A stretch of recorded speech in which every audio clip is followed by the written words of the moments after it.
Je suis assez confiant parce que je constate une dynamique.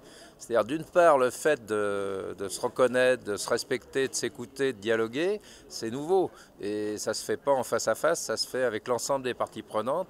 Et donc chacun est amené et contraint quasiment de faire des pas en direction des autres.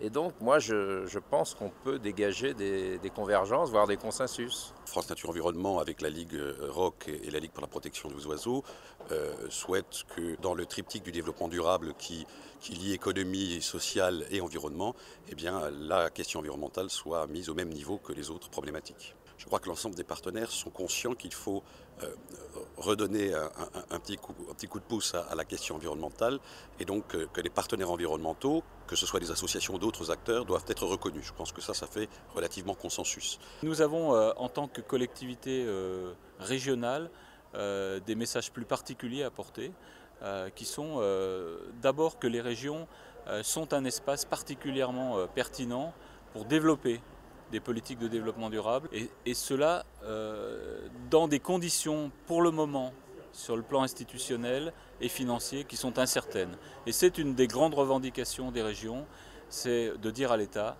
s'il vous plaît, mettez de la cohérence dans les politiques publiques et mettez des financements cohérents en face de responsabilités clairement établies pour les collectivités territoriales. Je dirais que le point important, c'est d'essayer de faire émerger au niveau national une instance indépendante qui soit capable d'évaluer au travers d'indicateurs nationaux ou d'indicateurs européens la bonne mise en œuvre de la stratégie nationale du développement durable et également de modifier cette stratégie en fonction de l'évolution de notre société. Alors aujourd'hui, on a abordé différentes thématiques, notamment en ce qui me concerne moi, la thématique de l'éducation et de la formation, qui est mon domaine privilégié. Nous avons aujourd'hui deux grands objectifs pour notre éducation et le développement durable. Le premier, c'est d'intégrer les questions de développement durable dans l'ensemble des programmes d'enseignement, sinon on n'arrivera jamais à généraliser. C'est la condition première.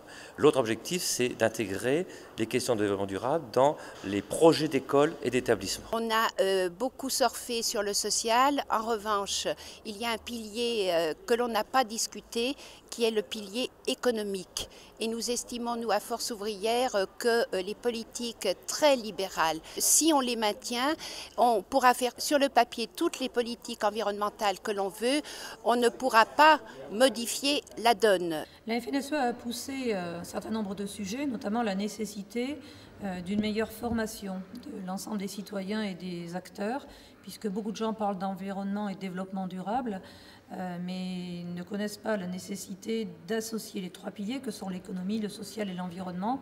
Très souvent, c'est un prisme déformant et on parle que d'environnement. Aujourd'hui, ce que nous faisons valoir aussi, c'est que par rapport au sujet de la responsabilité sociale des entreprises, les agriculteurs ont mis en œuvre un certain nombre de chartes qualité et probablement qu'une fiscalité écologique positive pour les plus vertueux serait extrêmement mobilisatrice. Et de ce Grenelle, par exemple, nous souhaiterions qu'il ressorte une fiscalité écologique positive pour encourager les entreprises qui ont fait des efforts.